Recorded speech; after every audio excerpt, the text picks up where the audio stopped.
Thank you, Mr. Chairman. Madam Secretary General, welcome to the committee. As you may know, the district that I represent has a significant Air Force presence. And one of the challenges here in D.C., we talk about sequester and we use acronyms and different things, but a lot of times that doesn't necessarily translate for the folks who are watching at home. And so in a very basic, real sense, can you tell us, for folks in San Antonio or Del Rio, for example, what sequester has meant to them, what sequester has done to them? Because people don't necessarily feel any different today than they did before sequester. So how would you explain sequester and its impact on Del Rio or San Antonio? I think the first year of sequester was probably transparent to people in many parts of the country because nothing fell out of the sky the day the sequester took effect. We're starting to see with this 15 budget, and we'll see more of it in the 16 budget and beyond, if we stay at sequester levels according to the law, that the impacts will be significant over time. Compared to the program we had in place 3 years ago in the Air Force and submitted in FY12, we will have $20 billion less per year in our spending plan, and that is going to affect things in a big way. So when you say in a big way, I mean, can you give examples of what that would mean so that, for someone who's listening, driving down the street on the radio, or what does that mean? I mean, if you tell me it's going to impact me in a big way, that doesn't say anything to me. In the next 5 years, we will cut 500 airplanes from our Air Force. We will cut around 20,000 people from our Air Force. That is a huge impact on who we are as an institution.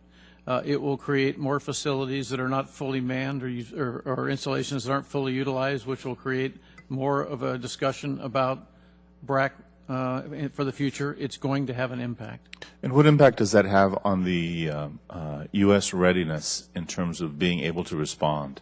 If I could jump in, what I wanted to say, and I say this as someone who was on the outside and only recently on the inside, but the thing that I worry about most, going back to sequester, has to do with the preparedness and the readiness of the airmen and the military at large. Because what all of us want is we want to make sure they have the training and the equipment so that they can do their job and stay safe if we send them into harm's way. And in some ways, I think our Air Force has done such a fabulous job over the last 25 years. We're the victim a little bit of our own success because thank God we haven't lost that many people, and thank goodness there haven't been that many crashes and so forth and accidents, but there have been some, and I worry that if the monies get tighter and tighter and tighter, we may see more fatalities and more lost aircraft, and that's something that you can't capture until it happens, and I hope it doesn't happen. So 2 extra questions in the short time that I have is, is it your testimony then that the policy of sequester essentially endangers the lives of our sons and daughters in uniform over the long term? And that would be question number 1. And let's use that one first. Does sequester impact, does it endanger the lives of our sons and daughters in uniform? So the way I would put it is it compromises our national security in a way that I sure hope that we won't have to. Now, but at the same token, I have to say our Air Force, no matter what, will always respond. We will always go. They will always be a magnificent Air Force. But I want to make sure that they're also as safe and effective as we can give to them. So if people ask you, well, why can't you just save money? Why can't you just cut and find efficiencies? What's wrong with that question? Why can't you just save money? We absolutely must save more money, and you heard me say that's one of my top 3 priorities in every way, shape, and form. So it takes a while to shift an aircraft carrier, and I think we are making progress, but we are reducing headquarters, we're getting those efficiencies. Madam Secretary, the point I'd like to make is that you cannot find enough efficiencies to get over the hump of sequester. That's correct. You cannot cut your way out of this hole. You're right. Is that right? That's correct.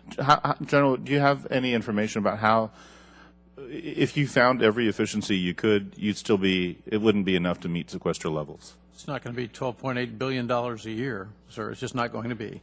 And the only way we keep the Air Force safe and ready to react at whatever size we can be is by sizing ourselves to a size we can afford to keep that way, which means we must get smaller if the funding stays low. Well, I thank you both for your presence and your testimony, and I Texas is an incredibly friendly place, and so San Antonio, Del Rio, anytime either of you would like to visit, please know that you're always welcome. I've been and I'm coming back, so thank you.